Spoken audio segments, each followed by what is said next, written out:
আমন্ত্রণ ২১-এর রাতে। আমাদের আজকের বিষয় হাড্ডাহাড্ডি লড়াইয়ে বিএনপি জামায়াত।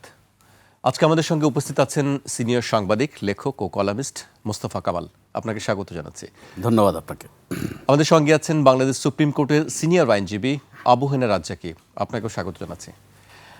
আমি রাজ্জাকী ভাইকে দিয়ে শুরু করতে চাই, কিন্তু শুরু করার আগে হাড্ডাহাড্ডি লড়াইয়ে বিএনপি জামায়াত এই বিষয়ে আমি সাম্প্রতিক কয়েকটি জরিপ আছে, সেই জরিপের কিছু ফলাফলগুলি আমি একটু উল্লেখ করতে চাই।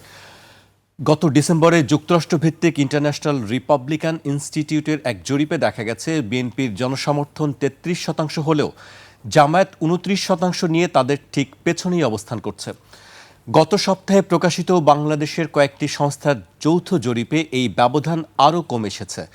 সেখানে বিএনপির সমর্থন ৩৪.৭% এবং জামায়াতের সমর্থন ৩৩.৬% রেকর্ড করা হয়েছে। আবু হেনা রাজ্জাকী ভাইকে দিয়ে আমি শুরু করতে চাই। জরিপ আসলে এক এক সংস্থার জরিপ এক এক রকম হয়, আমরা জানি। জরিপ আসলে বলা হয় যে জরিপ পুরোপুরি বিশ্বাসযোগ্য বা পুরোপুরি ক্রেডিবিলিটি আছে এরকম বিষয় নয়। তারপরেও জরিপ একটি ভূমিকা রাখে নিশ্চয়ই। হয়তো রাজ্জাকী ভাই, আপনি কীভাবে দেখছেন এই জরিপটাকে? জরিপটা তো আমি এই দেশের কথা বলবো না, কিন্তু বহির্বিশ্বে আমরা উন্নত বিশ্বে দেখছি জরিপটা মোটামুটি ফলে। এটার কারণ হচ্ছে কি, ওখানে ফেক বিষয়টা কম। জরিপ বলতে যা বোঝায় সেটুকুই তারা করে। আমাদের দেশে জরিপ কাজ করে না। 91-এর যে জরিপ ছিল তাতে কিন্তু আওয়ামী লীগের ক্ষমতা আসার কথা ছিল, কিন্তু আর আসে নাই। সেই অর্থে আমি জরিপে খুব বেশি গুরুত্ব দিচ্ছি না। আবার যদি পরপর যে গ্যাপটা দেখাইলেন 7 দিনের ব্যবধানে 33 ছিল বিএনপি, 29 ছিল জামাত, কিছুদিনের ব্যবধানে হয়ে গেছে অনেকটা, 34 হয়ে গেল। বিএনপি একটু বেড়েছে, কিন্তু জামাতের বেড়েছে 33%। আপনি এইভাবে চিন্তা করেন তাহলে দেখা যাবে ইলেকশনের আগের মুহূর্তে উল্টা রিভার্স হয়ে যাবে, যে জামাত বোধহয় 35% হয়ে গেছে। এই হিসাবটা ধরলে আমি ব্যক্তিগতভাবে সেই জায়গাটায় আমি খুব গুরুত্ব দিচ্ছি না। আমি গুরুত্ব দিচ্ছি অন্য জায়গায়। এই যে আপনার একটা হাড্ডাহাড্ডি লড়াই কথা বলছেন, ইতিমধ্যে আমরা দেখেছি যে নানান জায়গায় ওই যে কোথায় যেন মারামারি হয়েছে, জায়গাটার কথা মিরপুরের পীরের বাগে গতকালকেই আমরা দেখেছি। তো তারপরে নির্বাচনী প্রচারণা করতে গিয়েও মারামারি নানান জায়গায় হচ্ছে, কাউকে অবাঞ্ছিত ঘোষণা করা হচ্ছে, কাউকে মনে করেন জোট থেকে দিছে তাকে ঢুকতে দিতেছে না, এই ধরনের বিষয়গুলো চলমান আছে। হাড্ডাহাড্ডি লড়াইয়ের বিষয়টা আমি একটু ভিন্নভাবে বলি। হাড্ডাহাড্ডি লড়াই হতে পারে সাবজেক্ট টু কন্ডিশন, নির্বাচনটা যদি সুষ্ঠু হয়। সুষ্ঠু হবে কি হবে না সেটার ব্যাখ্যা আমরা পরে আসব, কিন্তু নির্বাচনটা যদি মোটামুটি সুষ্ঠু হয় তাহলে হাড্ডাহাড্ডি লড়াই হবে, এতে কোনো সন্দেহ নাই। কেন নাই আমি আপনাকে সেটা বলছি। হাড্ডাহাড্ডি লড়াই হবে আপনি মনে করেন? আমি একেবারে নিশ্চিত হাড্ডাহাড্ডি লড়াই হবে যদি নির্বাচনটা সুষ্ঠু হয় এবং যদি 60%ও সুষ্ঠু হয়। সুষ্ঠু না হওয়ার ব্যাপারে আশঙ্কা প্রকাশ করছেন, সেটা পরে বলছি। সুষ্ঠু না হওয়ার ব্যাপারে এইটা শেষ করি।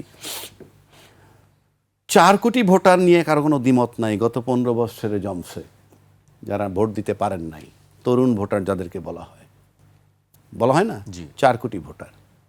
এই তরুণ ভোটাররা আওয়ামী লীগের সাথে তাদের হয়তো বিরূপ মনোভাব থাকতে পারে, কারণ তারা কিন্তু ওই 14-15 বছর তাদেরকে ক্ষমতায় দেখছে, ভোট দিতে পারে নাই, তাদেরকে তাড়াইয়ে দেওয়া হয়েছে বা তারা চলে গেছে, হট এভার ইট ইজ। এই 4 কোটি ভোটার গত 17-18 মাসের যে তাদের দেখা এক্সপেরিয়েন্স, সেখান থেকে তারা ভোট দেওয়ার সিদ্ধান্ত নিবে। সেখান থেকে ভোট দেওয়ার সিদ্ধান্ত যদি সে নেয়, তাহলে সে নিবে যে এই 15 মাসে কোন দলটার অ্যাক্টিভিটিস কীরকম, কোন দলের অ্যাক্টিভিটিস ফ্যাসিজমের পক্ষে, কোন দলের অ্যাক্টিভিটিস জুলাই চেতনাধারীদের পক্ষে, কোন দলের অ্যাক্টিভিটিস যারা নিহত হয়েছে আহত হয়েছে তাদের পক্ষে, কোন দলের অ্যাক্টিভিটিস সব কিছু বাদ দিয়ে শুধুই নির্বাচনের পক্ষে। এগুলা ওরা দেখবে। আপনার আমার বলে দেওয়ার ব্যাপার নয়, কেননা মাত্র 18 মাসের ঘটনা, এটা তাদের ভুলে যাবারও নয়। সুতরাং আমি মনে করি যে এই জুলাই চেতনা দ্বারা ধারণ করবে, ভোট তাদের দিকে যাবে, 1 নম্বর। 2 নম্বর আর একটা কথা বলি, কথাটা আমি আগেও বলছি আজকেও বলছি, কারণ বলা দরকার। জুলাই চেতনা তো সবাই ধারণ করে। জুলাই চেতনা আমি কিন্তু সেই বিতর্কে যাই নাই। অর্থাৎ ভোটার চিন্তা করবে জুলাই চেতনা ধারণ করে। আপনি বসে বিজ্ঞাপন দিলে তো হবে না। আমি যদি বলি এখানে বসে মিস্টার রাজ্জাকী সবচেয়ে ভালো, এটা তো সবচেয়ে ভালো সবার বলতে। সব দলই তো বলছে যে তারা জুলাই চেতনা। আমি তো বলছি সব দল বলতে পারে, রাইটও আছে তাদের বলার, কিন্তু ভোটার চিন্তা করবে সেটার রাইট তো আপনার নাই। ভোটার কি চিন্তা করবে, ভোটার কাকে চিন্তা করবে, যে অমুকে জুলাই চেতনার পক্ষে অমুকে বিপক্ষে, এই অধিকার তো ভোটারের, আপনার না। সুতরাং ভোটার কি চিন্তা করবে সেটা তো আমি হাত দিতে পারবো না তার উপরে। সুতরাং ভোটার যাকে চিন্তা করবে যে জুলাই চেতনার পক্ষে, ভোট সেদিকে যাবে। যদি হাড্ডাহাড্ডি লড়াই হয়, নির্বাচন সুষ্ঠু হয়। ব্যতিক্রম হলেই মনে করবেন নির্বাচন সুষ্ঠু হয়নি, প্রমাণও পাবেন। এবার আসেন বাকি চ্যাপ্টারে আসেন। 1400 লোক মারা গেছে কেউ বলে, ইতিমধ্যে এই কথা চলে আসছে 400 মারা গেছে। এই মোমেন সাহেব, আব্দুল মোমেন সাহেব এক ইন্টারভিউতে বলছে, ওই আচ্ছা তারটা আমি আমলে নিলাম না। 1400 লোক মারা গেছে, ছেলে পেলে মারা গেছে। এইখানে কোনো 75 বছর বয়সে বুড়া মারা যায় নাই, কোনো 55 বছর বয়সের রাজনৈতিক নেতাও মারা যায় নাই। রাজনৈতিক নেতা বলছে যারা এস্টাবলিশ, তাদের একটা নাতি পুতি ছেলে কেউ মারা যায়নি, তাদের সন্তানরা সুরক্ষিত ছিল সব। যারা মারা গেছে তারা এই দেশের সন্তান, যেই লেভেলের হোক, ছাত্র হোক, শ্রমিক হোক, ওই রিক্সা চালক হোক, তারা মারা গেছে। এবং এই যে 1400 লোক মারা গেছে, তাদের বাপ চাচা দাদা নানা যারা যে দলই করুক না কেন, তারা যদি দেখে যে যে দলের সে ভালোবাসে, যে দলে সে আছে, কিন্তু সেই দল আওয়ামী লীগের পক্ষে কাজ করতেছে বা ফ্যাসিজমের পক্ষে, আপনি নিশ্চিত থাকেন উপর দিয়ে যাই বলুক, ভিতর দিয়ে ভোট তাদেরকে দিবে না। প্লাস তারা প্রচার করবে যারা বিট্রেয়ার, এরা জুলাই চেতনার পক্ষে না, সুতরাং এ থেকে ভোট দেওয়া যাবে না। উপরে বলবে না, কারণ সেটা দল করে, কিন্তু ভিতরে। এবং এই প্রচার আপনি ঠেকায় রাখতে পারবেন না। একইভাবে যারা আহত হয়েছে 30,000 40,000, সে যখন দেখে তার চোখের সামনে তার মেয়েটার একটা চোখ নাই, সে যখন চোখের সামনে দেখে যে তার একটা ছেলের দুটো পা নাই, এই ব্যথা আপনি কি দিয়ে গুছাবেন? আপনি কি দিবেন তাকে, কি কম্পেনসেট করবেন? একটা ঠ্যাং নাই, তারে 5 কোটি টাকা দিলেই কি হবে? একটা মেয়ের চোখ নাই, তারে 50 কোটি টাকা দিলে কি হবে? সুতরাং আপনি সে উপর দিয়ে যে দলই করুক, ভিতর দিয়ে সে ভোট অন্য জায়গায় দিবে। এই কারণে বলছি, ভোট যদি সুষ্ঠু হয়, লড়াই হবে হাড্ডাহাড্ডি। আর হাড্ডাহাড্ডির মানে সুনিশ্চিত কেউ 2/3 মেজরিটি পাবে না, কোনো দল হয়তো জিতবে সিঙ্গেল মেজরিটি নিয়ে। যে হাড্ডাহাড্ডির কথা আপনি বললেন, এইবার আসেন হাড্ডাহাড্ডি হবে কি হবে না, সুষ্ঠু ভোট হবে কি হবে না, সেই জায়গাটায় আসি।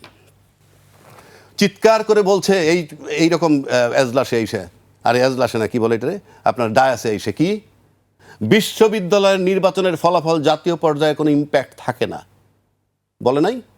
বহু লোক টকশোতে এসে বলছে, ডাকসু চাকসু রাকসু, এতে যারাই জিতুক কিচ্ছু আসে যায় না, এইভাবে স্যাটায়ার করে বলতো।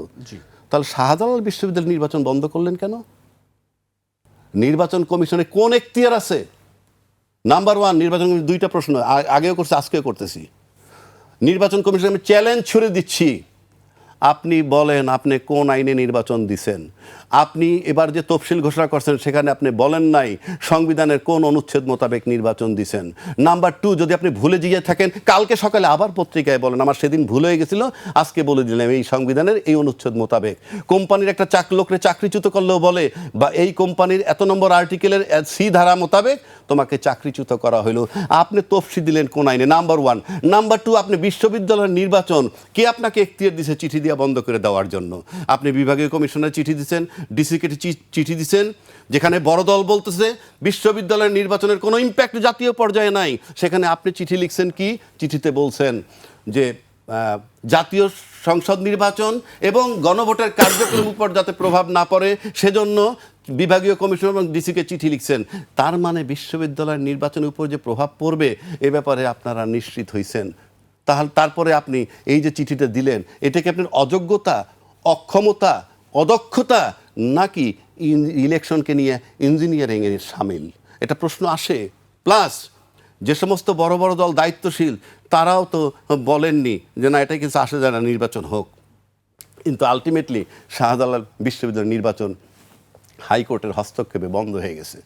কিন্তু চিঠিটা তো ইস্যু করছে কি বলে আপনার ইসি, ইলেকশন কমিশন। আমি চ্যালেঞ্জ ছুড়ে দিচ্ছি, তার কোনো রাইট নাই। একটা আইন দেখাক যে এই আইনে সে করছে। 2 নম্বর, আপনি যেটা কোন আইনে করছে আসলে, যে ওনার মন গড়া কারো ইনফ্লুয়েন্স, এই জন্য নির্বাচন কমিশন চালায় কে?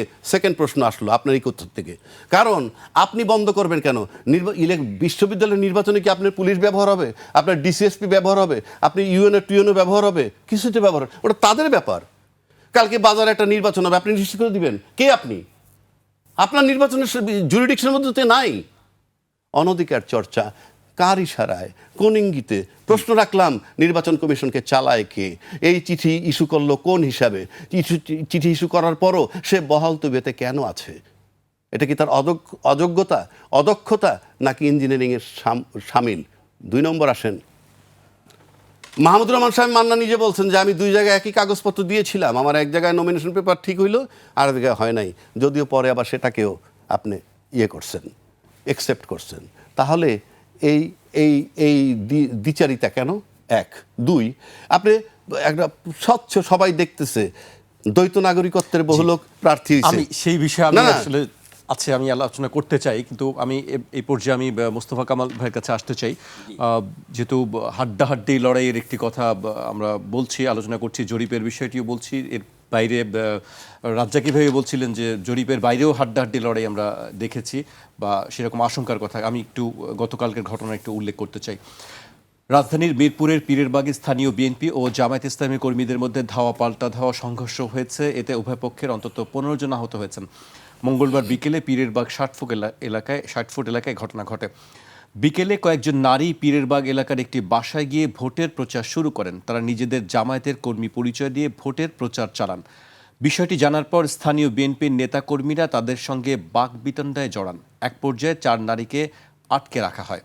খবর পেয়ে আটকে পড়া নারীদের উদ্ধার করতে জামায়াত ইসলামী ও ইসলামী ছাত্র শিবিরের নেতাকর্মীরা ঘটনাস্থলে গেলে স্থানীয় বিএনপি নেতাকর্মীদের সঙ্গে তাদের সংঘর্ষ শুরু হয়। এক পর্যায়ে উভয় পক্ষ লাঠিসোঁটা নিয়ে একে অপরের উপর হামলা চালায়। এতে বেশ কয়েকজন আহত হন। পুলিশ বলছে সংঘর্ষ নয়, এটি হাতাহাতির ঘটনা হয়েছে। ধন্যবাদ আপনাকে। অর্থাৎ হাড্ডির কথা কম আছে ওখানে, হাতের কথা আছে। হাতের কথা আছে। হাতের কথা, হাড্ডির ফাংশনও ওখানে হয়েছে। বিশ্লেষণ করবার মতো ঘটনাটি। ওখানে প্রার্থী হচ্ছেন জামাতে ইসলামের আমির, খুব গুরুত্বপূর্ণ আসন। জি। আবার জামাতে ইসলামের নারী কর্মীরা মাঠে অত্যন্ত সক্রিয়। আবার সাংঘর্ষিক অবস্থা দেখেন, তারা একজন নারী প্রার্থীও দেয়নি। অনেক উপাদান এখানে এই ঘটনাগুলোর মধ্যে। ঠিক তার একদিন আগে বা 1.5 দিন আগে জঙ্গল সলিমপুর, চিটাগাংয়ের খুব গুরুত্বপূর্ণ এলাকা। জঙ্গল বলা হলো, আসলে জঙ্গল না, লোকালয়, খুব স্পর্শকাতর এলাকা। ওখানে এর আগেও একাধিকবার আইন শৃঙ্খলা বাহিনী আক্রমণের শিকার হয়েছে। এখন আমরা বলছি যে ওখানে ঘেরাও করে তাদের উপর হামলা হয়েছে, আর সম্বোধন করছি দুর্বৃত্ত বা সন্ত্রাসী। সিসি ক্যামেরার ফুটেজও যতটুকু দেখা যাচ্ছে, খুব লুকানোর অবস্থা নেই যে দুর্বৃত্ত বলে, সন্ত্রাসী বলে, দুষ্কৃতিকারী বলে আড়াল করে ফেলা, এদের পরিচয় আছে। তো এখানে আমাদের কয়েকটা প্রশ্ন যাচ্ছে যে আইনশৃঙ্খলা বাহিনীর দিক থেকে তাদের কাছে এ সংক্রান্ত তথ্য অবশ্যই ছিল বা আছে, যে ওই এলাকায় কী হয়েছে আগেও। তো তারা মাত্র একটা গাড়ি নিয়ে ওখানে একটা অভিযানে গেলেন বা রেকিতে গেলেন। আবার তাদের উপর যে হামলাটা হলো, একজনের মৃত্যু হলো। তো আবার যার মৃত্যু হয়েছে তিনি অত্যন্ত চৌকস অফিসার, র্যাবের কর্মকর্তা। আর র্যাব তো অবশ্যই একটা এলিট ফোর্স। তো প্রশ্ন তো আসে যে একটা এলিট ফোর্স যেখানে হামলার শিকার, এমনকি মৃত্যুরও শিকার, সেখানে প্রার্থীদের কি অবস্থা হতে পারে নির্বাচন পর্যন্ত। আবার আমরা প্রার্থী পর্যন্ত যদি থেমে যাই, ওখানে একটা বৈষম্য হয়। ভোটারদের কি অবস্থা, যারা ভোট নেবেন, অর্থাৎ নির্বাচন সংশ্লিষ্ট যে কর্মকর্তারা আছেন, তাদের নিরাপত্তাটাই বা কোন পর্যায়ে আছে, এই প্রশ্নগুলোর দিকে কিন্তু আমরা যাচ্ছি না। এই আশঙ্কাটির কথা বলেছেন জি, যৌক্তিকভাবে তিনি ওই বিষয়টা উল্লেখ করেছেন। কিন্তু আমাদের এখানে দুঃখজনক ঘটনা হচ্ছে, যখন যিনি আক্রান্ত হন তার স্বজন বা তার দল শুধু ফোকাস করে বিষয়টা, অন্যরা ওই সময় চুপ থাকে, অথবা একটা দায় মোচনের চেষ্টা করে, অথবা এড়িয়ে যাওয়ার একটা চেষ্টা করে। কিন্তু এই ঘটনাগুলো ঘটছে কেন? ওই দিকে কিন্তু আমরা খুব একটা যাচ্ছি না। আপনি দুটো দলের মধ্যে গত কয়েকদিন যেভাবে শব্দবোমা হচ্ছে, তো এই শব্দবোমাগুলো প্র্যাকটিক্যাল বোমায় পরিণত হওয়ার একটা আশঙ্কা কিন্তু ঘটছে, এবং দুই পক্ষই তাদের শক্তি সামর্থ্যের একটা জানান দিচ্ছেন। তো এরপরও অন্তত হাতাহাতি, যেহেতু আইনশৃঙ্খলা বাহিনী বলছে হাতাহাতি পর্যন্ত, অন্তত মিরপুরেরটা, সামনের দিনগুলো কোন পর্যায়ে যেতে পারে আমাদের একটা উদ্বেগ আছে। এর মধ্যে আবার দেখা গেল যে স্বরাষ্ট্র উপদেষ্টা এমন এক তথ্য দিলেন, তথ্য দিতে গিয়ে আমাদেরকে আরও প্রশ্নবিদ্ধ করে ফেললেন। তিনি বলেন যে তিনি মোটামুটি নিশ্চিত যে লুণ্ঠিত যে অস্ত্রগুলো, বেহাত হওয়া যে অস্ত্রগুলো, সেগুলো নির্বাচনের দিন ব্যবহার হবে না। বড় মারাত্মক তথ্য, কিন্তু শুধু বক্তব্য নয় এটা। তিনি স্বরাষ্ট্র উপদেষ্টা তিনি কি করে জানলেন যে অস্ত্রগুলো ব্যবহার হবে না সেদিন? তার মানে অস্ত্রগুলো কোথায় আছে বা কাদের হাতে আছে সেটাও তিনি জানেন। সমান্তরালতে প্রশ্ন আসছে যে চট্টগ্রামে ওখানে গোলাগুলিতে যেই অস্ত্রগুলো ব্যবহার হয়েছিল, এগুলো কি অস্ত্র, কার অস্ত্র, লুণ্ঠিত অস্ত্রেরই কিছু কিছু কিনা। অথবা হাদির উপর যেই গুলি হয়েছিল, যে অস্ত্র ব্যবহার হয়েছিল, এগুলো কোন অস্ত্র? অবৈধ তো অবশ্যই, কিন্তু কোন অস্ত্র? লুণ্ঠিত কোনো অস্ত্র কিনা? বরাবর আমরা যেটা দেখে আসি, নির্বাচন যত ঘনায় তত অবৈধ অস্ত্র উদ্ধারের একটা মহড়া চলে, অভিযান চলে। এবার একদিকে প্রচুর অবৈধ অস্ত্র বাইরে, তার উপর আবার বৈধ অস্ত্রেরও কিন্তু অবৈধ ব্যবহার আমরা দেখি। খুব সাংঘর্ষিক অবস্থা। এর মধ্যে আবার জামাতে ইসলাম থেকে একেবারে রাজনৈতিকভাবে, যেটা তারেক রহমান সাহেবের নিরাপত্তা নিয়ে প্রশ্ন ছুড়ে দেওয়া হলো। আপনি দেখেন নিরাপত্তাটা কত প্রাসঙ্গিক, কিন্তু আলোচনায় আবার নিরাপত্তাটা আনছেন না, বরং নিরাপত্তাটা আনছেন এইভাবে যে তারেক রহমান সাহেব যদি এ ধরনের নিরাপত্তা পেতে পারেন, তাহলে জামাতের আমিরও পেতে পারেন। অর্থাৎ এই নিরাপত্তাকে তারা যত না নিরাপত্তার জন্য উচ্চারণ করছেন, তার চেয়ে হচ্ছে ওই যে হেডম দেখানো, স্মার্টনেস শো করা। তো এগুলো তো জনগণের সাথে এক ধরনের তামাশা। কারণ বাংলাদেশে একটা সুবিধা আছে, যতই জনগণ একটা পর্যায়ে বলুক যে না ভাই আমরা কোনো রাজনীতিতে নাই, আমরা আছি নীতি নিয়ে, এটা দিন শেষের কথা। দিনভর কিন্তু সে রাস্তায় থাকে, কোনো না কোনো একটা দলের পক্ষে সে অবস্থান নেয়, বিনা পয়সায় নেয়। সবাইকে যে টাকা দিয়ে আনতে হয় তা কিন্তু নয়।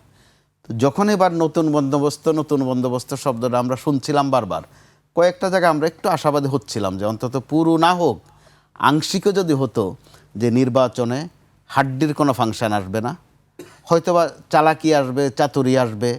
আরও বিশেষ কারণে এই কারণে যে এখন যারা মাঠে আছেন, যে দুটা বড় দল বা এনসিপি সহ ধরলে তিনটা, এই তিনটা দল তো অত্যন্ত ঘনিষ্ঠ, চেনা জানা। তারা 24-এর গণ অভ্যুত্থানের বা বিপ্লবের অন্যতম অংশীজন। কিন্তু তারা যে ভূমিকায় এখন অবতীর্ণ হয়েছেন, যেসব শব্দ ছুটছেন, এগুলো কিন্তু আমাদেরকে ভয় জাগাচ্ছে। আর জামাতের ভয়টা একটু স্বাভাবিক আসলে, ভয় অথবা উদ্বেগ। পরপর কয়েকটি জমায়েতে ঢাকা শহর কিন্তু সহ্য করতে হয়েছে, গণজমায়েত যেগুলো বলে। হাদির জানাজাকে ঘিরে একটা জমায়েত, এর পরবর্তীতে তারেক রহমান সাহেবের দেশে আসা উপলক্ষে আরেকটা বিশাল জমায়েত, এরপরে আরেকটা শোকের জমায়েত, বেগম খালেদা জিয়ার জানাজা। এইগুলোর সর্বশ্রেষ্ঠটার যে যোগফল, সেটাতে দেখা গেল জাতীয় ঐক্যের একটা বাতাবরণ তৈরি হয়েছে। আপনি বিএনপি পছন্দ করেন আর না করেন, বেগম জিয়ার প্রতি সম্মান, শ্রদ্ধা, তারেক রহমান সাহেবের প্রতি সমবেদনা, এমনকি দোয়া করা। এখানে উল্লেখ করতে চাই, যেহেতু জামাতের কথাটা এসেছে, আপনি খোঁজ নিলে জানতে পারবেন, আমি কয়েকটা ভাষা দেখেছি। জামাতে ইসলামের নেতারা যখন ওই শোক বইতে স্বাক্ষর করেছেন, তাদের চমৎকার চমৎকার বাক্য। শুধু আল্লাহ তারেক রহমান সাহেবকে শোক সইবার শক্তি দেখ, এতটুকু পর্যন্তই নয়, অত্যন্ত আবেগ ঘন বক্তব্য তাদের এক একজনের। কিন্তু আমরা খেয়াল করলাম কি, তারা ওখান থেকে বেরিয়ে এসেই যাকে সমবেদনা জানিয়েছেন তাকে একটা খোঁচা দিচ্ছেন। যেই দলের নেত্রী, অর্থাৎ যিনি আর বিএনপির নেত্রী না, জাতীয় পর্যায়েরও ভিন্ন কিছু, তাকে সম্মান জানাচ্ছেন, ঠিক পরক্ষণে দলীয় কার্যালয়ে এসেই কিছু একটা শর্তযুক্ত কথা বলছেন। হয় নিরাপত্তার কথা আনছেন, অথবা তারেক রহমান সাহেবের নিয়ে এই ধরনের আয়োজন কেন, এত মানুষ কেন, খোলামেলা এইভাবে না বললেও তারা শর্তযুক্ত করে কিন্তু এগুলোর দিকে একটা ইঙ্গিত দিচ্ছেন। তাতে তাদের মধ্যে একটা জেলাসি পরিষ্কার। আরেকটা হচ্ছে, তারা হয়তোবা পরিষ্কার করে বলতে পারছেন না যে তারা একটা ফাঁকা মাঠ আশা করেছিলেন, অন্তত নমুনা তাই বলছে। তারেক রহমান সাহেব দেশে ফেরাতে মাঠটা ওইভাবে ফাঁকা থাকছে না। তো আরেক প্রেক্ষিত, তো এই প্রেক্ষিতের মধ্যেও তো ঐকমত্যের ভিত্তিতে এই শব্দটা এখন গত কয়েকদিন আর ব্যবহার হয় না, অন্তত বোঝাপড়া হতে পারত। ঐকমত্য নাই হোক, বোঝাপড়া হতে পারত, পরিস্থিতির অনিবার্যতা হতে পারত। তারা প্রতিদ্বন্দ্বিতা করবেন, কিন্তু তারা প্রকারান্তরে শত্রুতার দিকে কিন্তু চলে যাচ্ছেন। এবং হুমকি ধমকি যেগুলো দিচ্ছেন, একদম কম কথা নয়। কিন্তু কোথাও কোথাও বলা হচ্ছে যে প্রশাসন ঝুঁকেছে, প্রশাসন পক্ষ নিচ্ছে। কোথাও কোথাও দু দলকে কিন্তু বিভিন্ন এলাকায় ছোট্টখাট্টো আক্রমণ করছে। কোথাও কোথাও প্রার্থীকে জিম্মি করে রাখার ঘটনাও আছে। হয়তো সব তথ্য গণমাধ্যমে আসছে না। এগুলো কিন্তু উদ্বেগ জাগাচ্ছে। অর্থাৎ হাড্ডাহাড্ডি বলতে গেলে ভোটের হাড্ডাহাড্ডি না, শক্তির হাড্ডাহাড্ডি, জরিপের হাড্ডাহাড্ডি না, জরিপের হাড্ডাহাড্ডি না, না, শক্তির হাড্ডাহাড্ডিতে চলে যাচ্ছে। সেটা আমাদের কারোর জন্যই কিন্তু আমাদেরকে স্বস্তি দিচ্ছে না, এটা উদ্বেগ কাজ করছে। হাড্ডির কথা বলছিলেন, জি, শক্ত অবস্থানের কথা। আমি রাজ্জাকির ভাইয়ের কাছে আসতে চাই আবারও। নির্বাচন আচরণবিধি নিয়েও আলোচনা হচ্ছে বেশ কয়েকদিন ধরেই।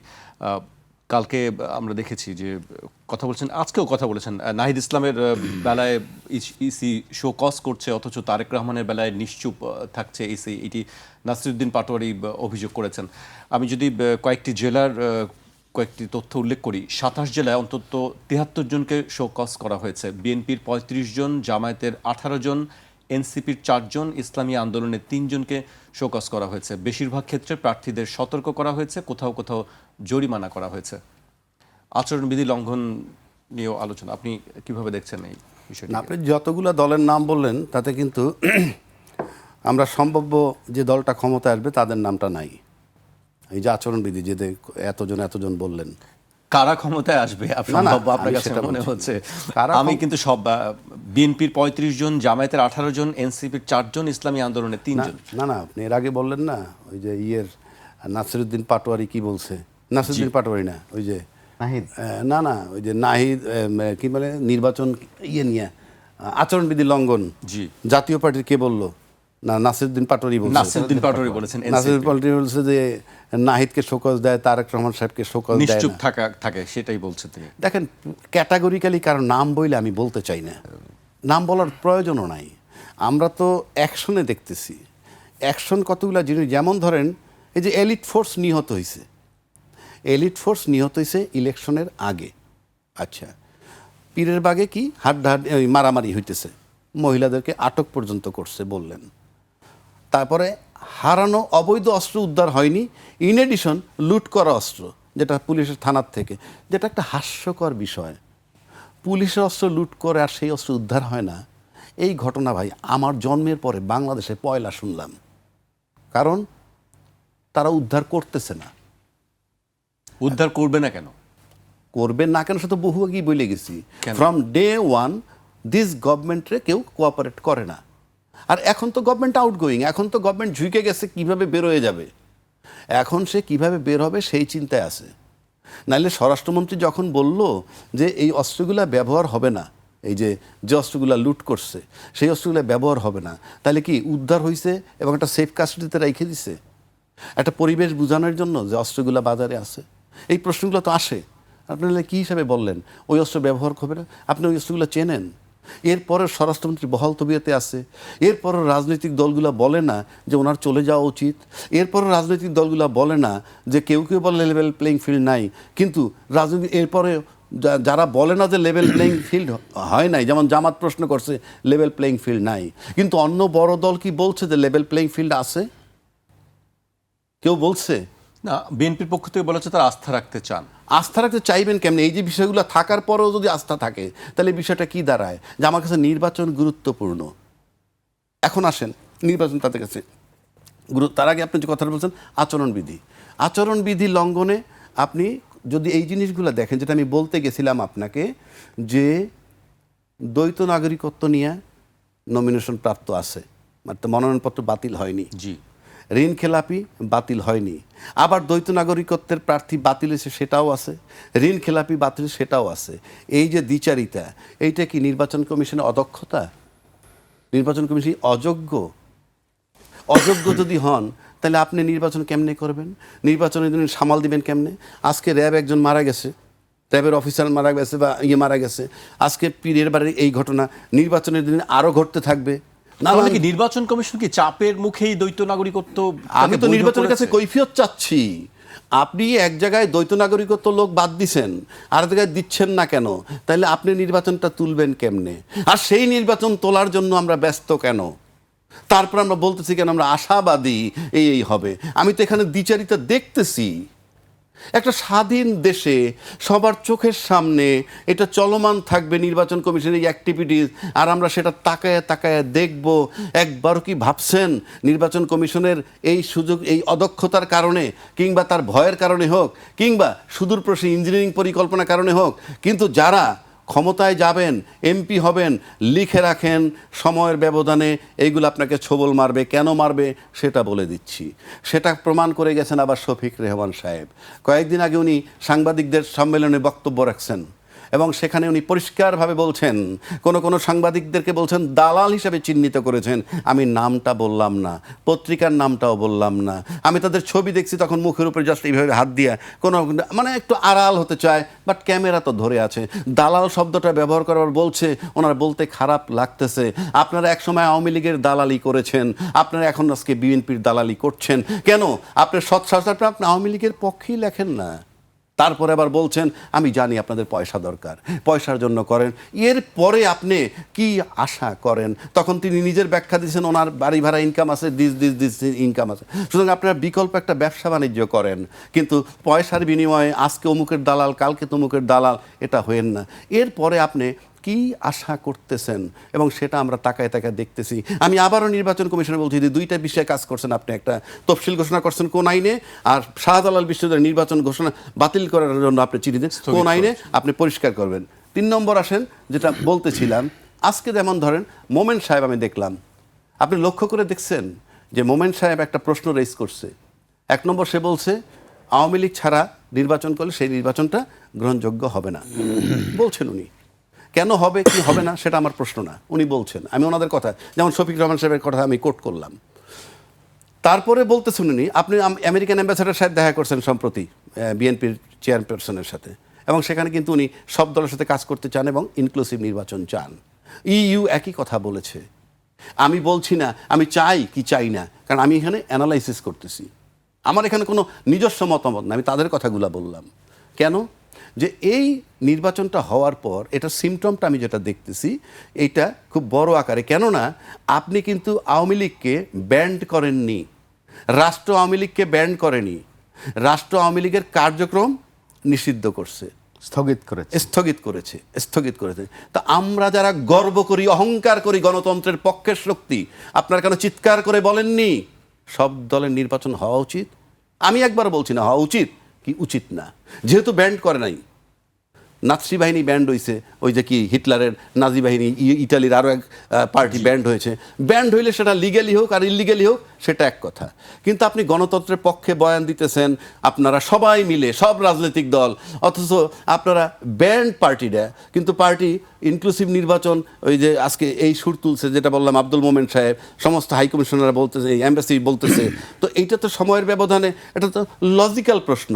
এমনকি রাজনৈতিক দলগুলোকে একবার বলেছে সরকারকে যে দল আপনি ব্যান্ড করেননি, কারণ আমি এটা বলতেছি কেন, আপনারা মুখে মুখে খালি গণতন্ত্রের কথা বলেন, সব দলের নির্বাচন হওয়া দরকার, মানে থাকা উচিত, তাহলে যে দলটা ব্যান্ড নয়, আমি কিন্তু একবার বলি না আওয়ামী লীগের নির্বাচন করা উচিত কি উচিত না, কিন্তু রাজনৈতিক দল তো সরকারকে চাপ দেওয়া উচিত, যে দল ব্যান্ড নয় সে নির্বাচনে আসতে পারবে না কেন?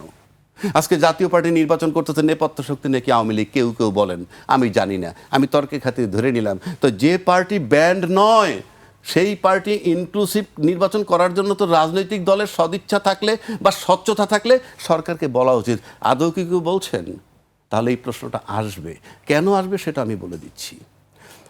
সবাই বলে 35% ভোটার আওয়ামী লীগের, সব তর্ক করে বাদ দিলাম, 25%ও যদি থাকে, তার 20%ও যদি থাকে, ভোটার মানে জনসংখ্যা, 20% থাকলেও 20 কোটি লোকের 5 কোটি, 5 ভাগের 1 ভাগ হলে 4 কোটি, 4 ভাগের 1 ভাগ হলে 5 কোটি। আপনি 5 কোটি লোককে বঞ্চিত রাখতেছেন ফর গডস সে। আমি কিন্তু বলতেছি না আওয়ামী লীগ আনা উচিত, আমি বলছি যারা গণতন্ত্রের দাবিদার, অহংকার কইরা বলেন আমরা সবার পার্টিসিপেশন চাই ইত্যাদি, তাদের জন্য বলছি, রাজনীতিবিদদের জন্য বলছি, আপনারা যে দল ব্যান্ড নয় সেই দল ছাড়া নির্বাচন কেন করছেন, সরকারকে কেন চাপ দিচ্ছেন না, এবং সময়ের ব্যবধানে আসবে even just immediately after election. কারণ আওয়ামী লীগ ইনক্লুসিভ নির্বাচন করেনি, কোনটা 14, 18, 24, 3টা নির্বাচন ইনক্লুসিভ করেননি, কিন্তু সে টিকে রয়েছেন। কেন টিকে রয়েছেন আমরা সবাই জানি। কেউ যদি আমরা ভাবি যে একইভাবে আমরা আরও 3 টার্ম থাকবো, অ্যাবসার্ড। কারণ আপনি যারা মানে অতীতে আমরা দেখেছি যে 96 একটা নির্বাচন হয়েছিল, যেই নির্বাচনটা 21 দিন টিকছিল, পরে তত্ত্বাবধায়ক সরকার আসলো, ওই যে নির্বাচনটা হয়েছিল 21 দিন টিকলো, সেটা কিন্তু আওয়ামী লীগ ব্যতীত নির্বাচন হয়েছিল। আওয়ামী লীগ ছাড়া নির্বাচন হওয়ায় কিন্তু 21 দিন পর আবার নির্বাচন দিতে হইতেছে। আমি ঠিক জানি না সামনে কি হবে, কারণ সমস্ত ডিপ্লোম্যাটরা চাইতেছে ইনক্লুসিভ, ও আব্দুল মোমেন সাহেব বলছে আমরা কিন্তু বসে নাই, আমরা বিভিন্ন জনরে লিখতেছি, বিভিন্ন দেশ বিভিন্ন সংস্কারে লিখতেছি ইনক্লুসিভ নির্বাচনের কথা। তো সুতরাং আবার জাতীয় পার্টি আসতেছে নির্বাচনে, এবং জাতীয় পার্টি যে পরিষ্কার বলতেছে না ভোটে ভোট দিতে, তার মানে সে পরিষ্কার আওয়ামী লীগের পক্ষে। আমি সেটাও দোষের বা গুণের ধরছি না, যেহেতু আমি রাজনীতি করি না, কিন্তু রাজনীতিবিদদের কথা চিন্তা করতে হবে। কালকে যদি ইনক্লুসিভ নির্বাচন ইস্যুটা চলে আসে, সামাল দেওয়া কঠিন হবে যদি আপনি এই নির্বাচন যাতে আবার একটা তত্ত্বাবধায়ক সরকার দিতে হবে, এই গ্রাউন্ডই যাতে এই নির্বাচনটা মানে মেয়াদ দুর্বল বা সংক্ষিপ্ত না হয়ে যায়। জি, সামনে আসলে কি হবে সেটি বলা মুশকিল আগে থেকে। এ পর্যায়ে আমাকে একটা বিরতিতে যেতে হচ্ছে। দর্শক, একটি বিরতি নিচ্ছি, ফিরছি এখনই।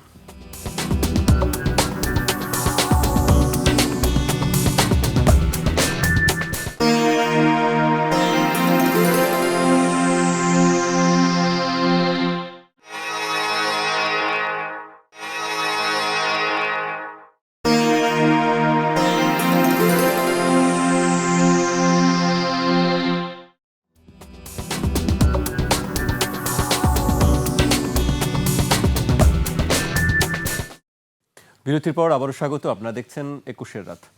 আমাদের সঙ্গে আছেন সিনিয়র সাংবাদিক, লেখক ও কলামিস্ট মোস্তফা কামাল এবং বাংলাদেশ সুপ্রিম কোর্টের সিনিয়র আইনজীবী আবু হেনা রাজ্জাকী। এ পর্যায়ে আমি মোস্তফা কামাল ভাইকে দিয়ে শুরু করতে চাই। ৭৯টি আসনে বিএনপির ৯২ জন নেতা এখনও বিদ্রোহী বা স্বতন্ত্র প্রার্থী হিসেবে রয়ে গেছেন। কোনো কোনো আসনে একাধিক বিদ্রোহী প্রার্থী রয়েছেন। আমরা দেখছি, আপনি নিজেও সংবাদ মাধ্যমের সঙ্গে আছেন, জানেন খুব ভালো করে বিষয়গুলো। এই বিষয়গুলো আসলে কি বিএনপির জন্য একটি নিশ্চয়ই মাথা ব্যথার একটি কারণ? জি, ওই যে হাড্ডাহাড্ডি শব্দটা ওখানে ওখানেও আছে, খুব মানানসই হয়। এই কারণে জামাত ইসলাম স্বাভাবিকভাবে এই সুযোগটা নেবে, তাদের কাছে এ সংক্রান্ত তথ্য আরো বেশি আছে। শুধু কি জামায়াত ইসলাম, জাতীয় পার্টি আমরা দেখছি যে ১৯৬টি আসনের চূড়ান্ত প্রার্থী ঘোষণা করেছে জাতীয় পার্টি। গতকাল তারা সংবাদ সম্মেলনে বলেছে। তাদের মধ্যে একটা পুলক কিন্তু গত কয়েকদিন আমরা একটু একটু করে দেখেছি। তো এখানে জামাতের মূলত অন্যতম শক্তি, যেটা মাঠের শক্তি, সেটা হচ্ছে ছাত্র শিবির। আর ছাত্র মানে হচ্ছে যে শিক্ষাঙ্গন কেন্দ্রিক, তাদের ওখানে একটা উচ্চাশা আছে। তার উপর বিএনপির দিক থেকে আপনি ৭৯টার কথা বললেন, সংখ্যাগতভাবে সম্ভবত গোলমাল আছে প্রায় শতখানেকের মতো। জামাত, আমার কাছে যতটুকু তথ্য, জামাত প্রতিদিনে জরিপ করছে। যে জরিপ শব্দটা বললেন, প্রত্যেক দিন তারা জরিপ করছে। তারা টেবিলের কাজে ভালো, অর্থাৎ হোমওয়ার্কে ভালো, টেবিল ওয়ার্কে ভালো। এমনকি মাঠে ময়দানে কে কোনটা বোঝে, এই মুহূর্তে কোন দাওয়াইটা ছাড়া দরকার, এটা কিন্তু জামাত ভালো বোঝে। জামাতের অবস্থা অবশ্যই আগের চেয়ে ভালো হয়েছে, কিন্তু বিএনপির সাথে হাড্ডাহাড্ডি করার মতো শক্তি হয়েছে কিনা সেটা প্রশ্নের মধ্যেই থেকে গেল। এই গেল একদিক। দ্বিতীয় দিক হচ্ছে তাদের সাথে একটা শক্তি আছে, এনসিপি। অর্থাৎ এনসিপি তাদের সাথে আসাতে এনসিপির কি ক্ষতি হলো না লাভ হলো ওটা আরেক প্রশ্ন, কিন্তু জামাতের কিন্তু লাভ হয়েছে। আবার আরেক দিকে জামাত কিন্তু একটা মোটা দাগে একটা লস করে ফেলেছে ২-৩ দিন আগে। তারা যেটা চেষ্টা করেছিল যে দক্ষিণপন্থী ভোটগুলো এক বক্সের মধ্যে নিয়ে আসা, সেটি ভাগ হয়ে গেছে। তো ওখানে আবার বিএনপির জন্য ভালো খবর আছে। তো এরকম ভালো মন্দ খবরের রসায়নে হাড্ডাহাড্ডি যদি লড়াইটা ভোটের ময়দানে হয়, সেটা অবশ্যই নির্বাচনকে একটা অর্থ দাঁড় করাবে।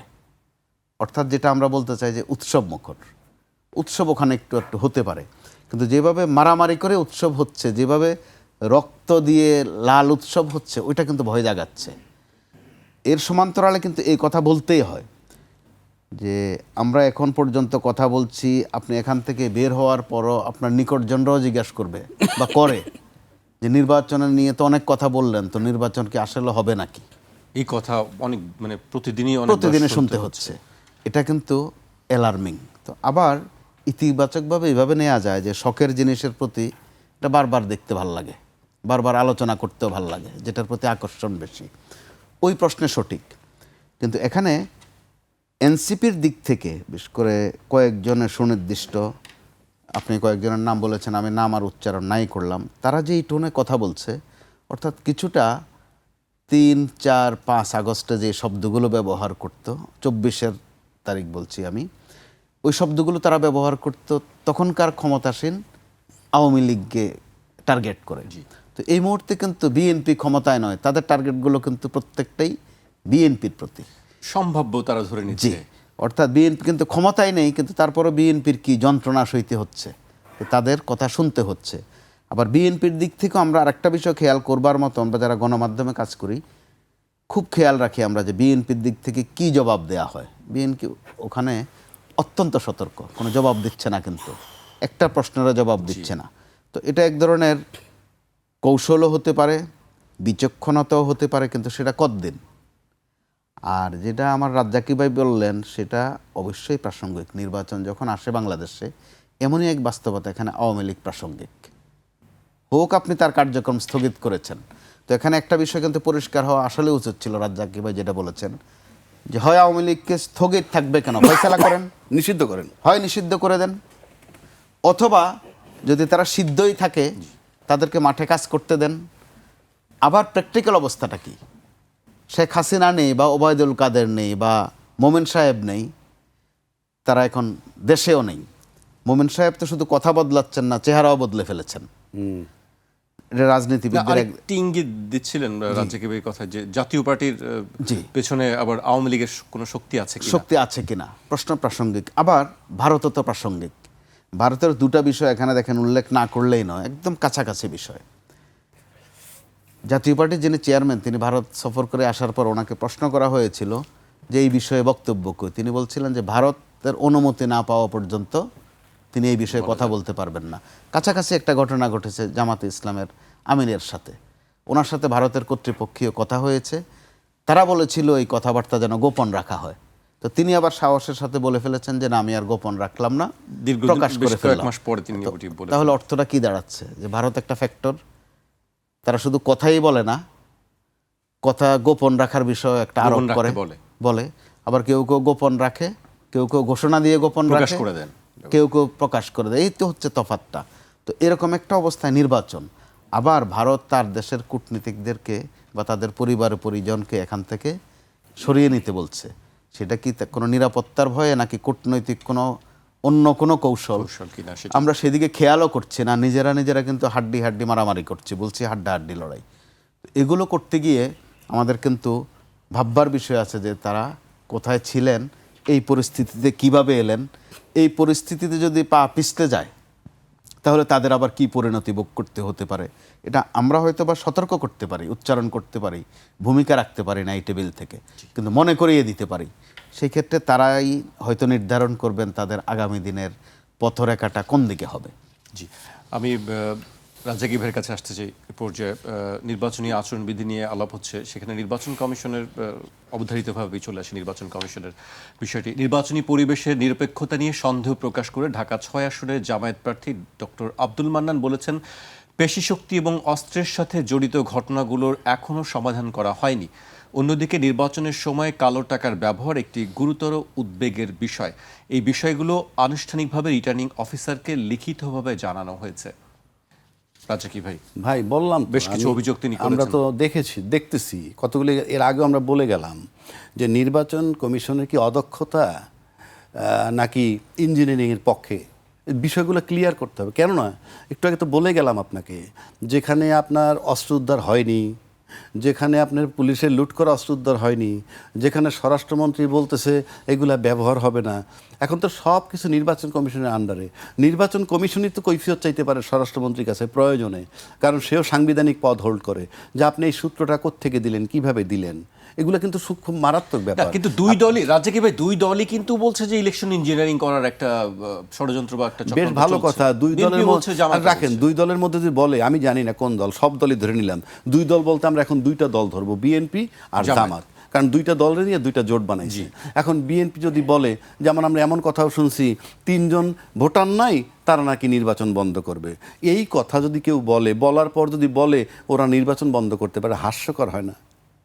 ভোটার 3 জন নাই, তারপর যদি বলেন ওনারা নির্বাচন বন্ধ করতে চায়, তাহলে বিষয়টা কেমন মনে হয়? আবার কেউ বলছেন দায়িত্বশীল দলের যে দুইটা দল নির্বাচন চাইতেছে নির্বাচন বাতিল করতে।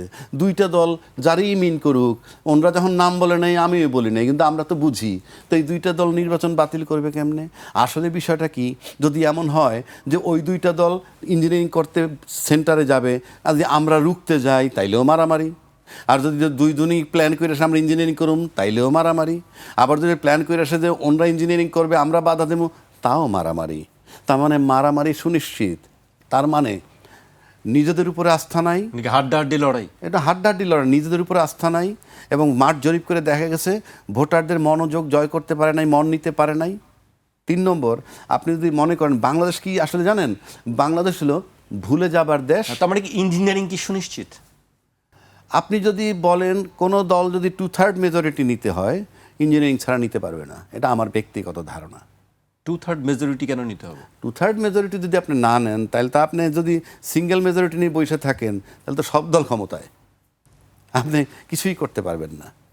সিঙ্গেল মেজরিটি নিয়ে গেলে আপনি রাষ্ট্রপতি পর্যন্ত নিয়োগ দিতে পারবেন সিঙ্গেল মেজরিটি দিয়ে, কিন্তু আপনি কিছুই করতে পারবেন না। আপনার মন মতো করতে চান, প্রত্যেকেই তার মন মতো করতে চায়। তাই প্রত্যেকে যদি মন মতো করতে চায়, এবং সেক্ষেত্রে যদি এমন হয় যে আমরা অনেক কর্মকাণ্ড ভুলে গেছি, যে কারো কারো বিচারও আমরা করব, কিংবা কারো বিচার থামিয়ে ফেলবো, কিংবা সংবিধান আমার মতো করে পরিবর্তন করব, কিংবা গণভোট যদি বিজয় লাভ করে তারপরে আমি কার্যকর করব না, আমি এই নোট অফ ডিসেন্ট দিয়ে চলে গেছি, এগুলো আমি মানবো না, তাতেও 2/3 মেজরিটি লাগবে। যদি অন্যের উপরে ডিপেন্ড করতে হয় তাহলে তো ঝামেলা হয়ে গেল। সুতরাং বিষয়টা হচ্ছে ওইখানে। এখন এই বাংলাদেশ যেহেতু ভুলে যাওয়ার দেশ, আমি যদি বড় দলের হইতাম, আজকে আমরা তো ট্যাগ পাই, টকশো করার পর আমরা ট্যাগ পাই, নিরপেক্ষভাবে কথা বলি, কখনো পক্ষে যায়, যার বিপক্ষে যায় সে ট্যাগ লাগায়। আপনি একটা জিনিস কি লক্ষ্য করে দেখছেন, যে সবই কিন্তু রাজনৈতিকভাবে প্রহসন যদি ধরি, যে অমুক দলের ভোট দিলে বেহেস্ত পাবা, এটা তো রাজনৈতিক বক্তব্য, মানে সুবিধা নেওয়ার, ভোট আনার, এই তো প্ল্যানটা তো এই। যদি তাই হয় তাহলে আমরা যারা ফ্যামিলি কার্ড দিব তারা তো দুনিয়া দিতেছি তাদেরকে, তাহলে একজনে দিতেছি দুনিয়া, আরেকজনে দিতেছি আখেরাত। মানে একদল বলতেছে ফ্যামিলি কার্ড দিব, স্বাস্থ্য কার্ড দিব, সে তো দুনিয়ায় বেনিফিট পাবে, তাহলে আমি দুনিয়া দিচ্ছি। আরেকজন বলতেছে আমারে ভোট দিলে বেহেশত পাবেন, আরেক দল দিতেছে আখেরাত। তার মানে দুইজন দুইটা জিনিস বিক্রি করতেছে, কেউ দুনিয়া কেউ আখেরাত। এখন কেন বলতেছি কথা, দুইটাই তো লাগবে আমাদের, দুইটাই তো লাগবে। তো দুইটাই যদি লাগে তাহলে হাড্ডাহাড্ডি লড়াই হবে, 2/3 মেজরিটি পাবে না। সেক্ষেত্রে ইঞ্জিনিয়ারিং এর বিকল্প কি? আপনি 2/3 মেজরিটি পাবেন কেমনে? আমি তো 4 কোটি ভোটারের কথা বলছি। 4 কোটি ভোটার ভাববে কাকে ভোট দিব। যার সন্তান মারা গেছে সে যে দলেরই থাকুক, সে যদি দেখে যে তার দল ফ্যাসিজমের পক্ষে, ওখানে ভোট দিবে না। আপনি এইভাবে চিন্তা করলে দেখবেন হাড্ডাহাড্ডি লড়াই সুনিশ্চিত। সেই কারণে বলছি, ওই জন্য ইঞ্জিনিয়ারিং কথাটা আগাম নিয়ে আসতেছে বহুজনে, যে দুইটা দল ইঞ্জিনিয়ারিং করতে চায়। যাদের 3টা ভোট নাই তারা যদি ইঞ্জিনিয়ারিং করতে পারে, ইতিমধ্যে আপনি কতগুলো পরিবর্তন দেখবেন। হোক সেটা লোক দেখানো, হোক সেটা লোক দেখানো, সবাই তো লোক দেখায়। আপনি যে সম্মান করতেছেন, এমন অনেক সম্মান করতেছেন।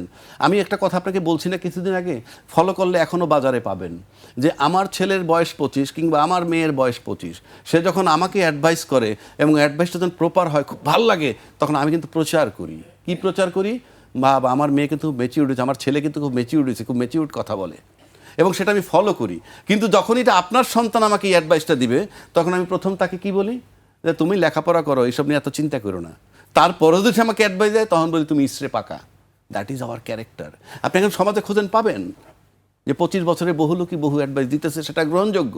আর 30 বছর পার হয়ে গেছে তাদের কথা। আমি যদি সবচেয়ে বড় দল হইতাম আজকে, আমি তো, আমার সাথে এই এনসিপির কোনো বিরোধী থাকতো না, এই জুলাই চেতনা নিয়ে কোনো বিরোধী থাকতো না। কেন বলছি কথাটা? বাংলাদেশ হলো ভুলে যাওয়ার দেশ, বাংলাদেশ হলো মনে না রাখার দেশ, বাংলাদেশ হলো সুবিধা নেওয়ার দেশ। যারা মারা গেছে তারা মারা গেছে, যারা আহত হয়েছে তারা আহত হয়েছে, কিন্তু যারা বেঁচে আছে তারা এখন জীবন যুদ্ধে লড়াই করতেছে। হাসনাত আবদুল্লাহ বলছে যে আমি মৃত্যু মাথায় নিয়ে লড়াই করতেছি, হাদি গুলি খেয়ে মারা গেছে। সুতরাং এইদেরকে আমরা গিলে ফেলে পারতাম। তোমরা আন্দোলন করেছো, যেমন ধরেন 5 স্টার হোটেল যারা বানায়, সেই হোটেলে কিন্তু যারা বানায় তারা থাকে না। তো একইভাবে এই যারা বানায়, আমরা কিন্তু এই একইভাবে চিন্তা করতেছি, তোমরা আন্দোলন করছো, তোমরা মন্ত্রী হবা কেন, এই কথা আমরা বলি। 5 স্টার হোটেলের লেবার আর আন্দোলন করে যাদেরকে সরাইয়ে দেওয়ার পর আপনারা এসে নির্বাচন করে ক্ষমতায় যাবেন চিন্তা করতেছেন, দুটি বিষয় এক না। ওদেরকে গিলে ফেলা যেত, কারণ ওরাও কিন্তু 1400 লোক মারা গেছে, তার চেয়ে নিজের জীবনের ঝুঁকি চিন্তা করে বেশি। তাকে যদি আমি গিলে ফেলতাম, আজকে কিন্তু আমরা জোট সিট দিতেছি, যে সমস্ত লোক আদৌ কোনো ভোট পাবে না, কোনো অবদান নাই, রাজনীতিতে যাদের কোনো অবদান নাই, তাদেরকে সোকল জোট বানাইয়াও আমরা তাদেরকে কখনো মার্কা দিতেছি, কখনো মার্কা না দিয়ে বলতেছি তোমারে আমার লোক ভোট দিবে। এই তো বিষয়, জোট যেগুলা বানাইছে। তাই সেক্ষেত্রে তো আমরা তাদেরকে গিলে ফেলতে পারতাম। আপনি 25টা সিট ছেড়ে দিছেন, ফর এক্সাম্পল 25টা সিট তো আমরা তাদেরকে ছেড়ে দিতে পারতাম, ওরা যদি সেফ হইতো। কারণ বাংলাদেশ সবচেয়ে বড় অর্জনই হইলো ধরেন আওয়ামী লীগের যে শেখ হাসিনার যে ফেসিজম, সেটাকে আমরা সরাই ফেলছি। তারপরে যদি কেউ চিন্তা করে যে আবার ফেসিজমে, না, তাদেরকে আমরা অ্যাকোমোডেট করে ফেললেই হইতো, কিন্তু আমরা সেটা পারিনি। আমি বলবো চরম ব্যর্থতা রাজনৈতিক দলের, যারা মানে কালকে ক্ষমতায় যাবে। কারণ এই ছেলেপেলেগুলা কিন্তু এখন নিরাপত্তার ঝুঁকিতে আছে। ইউনূস সাহেব সেফ এক্সিট খুঁজতেছেন, উনি এখন কি সুন্দরভাবে যাবেন এবং তার ইজ্জত নিয়ে কিভাবে যাবেন সেই সমস্ত চিন্তাটা করতেছেন। সেটাও অমূলক নয়, সেটাও দোষ নয়, কেন সেও চিন্তা করতেছে। তো এই ছেলেপেলেগুলাকে যদি সবচেয়ে বড় দল আজকে অ্যাকোমোডেট করতো, তারা কিন্তু ওই জায়গা থেকে শিফট করে চলে আসতো, যে তারা আজকে মন্ত্রী মিনিস্টার যাই হোক, আপনি যাদেরকে আমরা সিট দিতেছি জোট বানাইয়া, তাদের কি অবদান আছে? লোক ডাকলে 50টা লোক আসবে না, সমস্ত দল 1 মাস 1.5 মাস 2 মাস করে প্রোগ্রাম করলে 2 বাসের লোক নাই যাদের, তাদেরকে আমরা সিট দিতেছি ডাইকে জোটের নামে। আর আমরা যারা আন্দোলন করলো, যাদের বদৌলতে দেশে এসে রাজনীতি করতেছি, মন্ত্রী হইতেছি, স্বপ্ন দেখতেছি, তাদেরকে আমরা এত অসহায় করে ফেললাম, এই ব্যথা কোথায় রাখবো? জি, রাজ্জাকি ভাইয়ের অনেক কথা শুনছিলাম, শুনতে শুনতে সময় শেষ হয়ে গেছে। আমি আরো কিছু বিষয় নিয়ে আলোচনা ছিল, কিন্তু আজকে পারছি না। পোস্টাল ব্যালটের আজকে ভোট কিন্তু শুরু হয়ে গেছে, হাড্ডাহাড্ডি লড়াইয়ের মধ্যে ভোট শুরু হয়ে গেছে। এই ভোটের পোস্টাল ব্যালটের কি প্রভাব রাখবে কি রাখবে না, বা পোস্টাল ব্যালটের সিস্টেম কেমন হবে, এটি নিয়ে আসলে বিস্তারিত আলোচনার ইচ্ছে ছিল, কিন্তু সেই জায়গাটা হয়নি। নিশ্চয়ই পরবর্তীতে এই বিষয়ে আলোচনা করার সুযোগ থাকবে। আপনাদের দুজনকে অনেক ধন্যবাদ আমাদেরকে সময় দেওয়ার জন্য। দর্শক, আজ এখানে শেষ করছি। কাল আবার দেখা হবে ঠিক রাত 12টায়।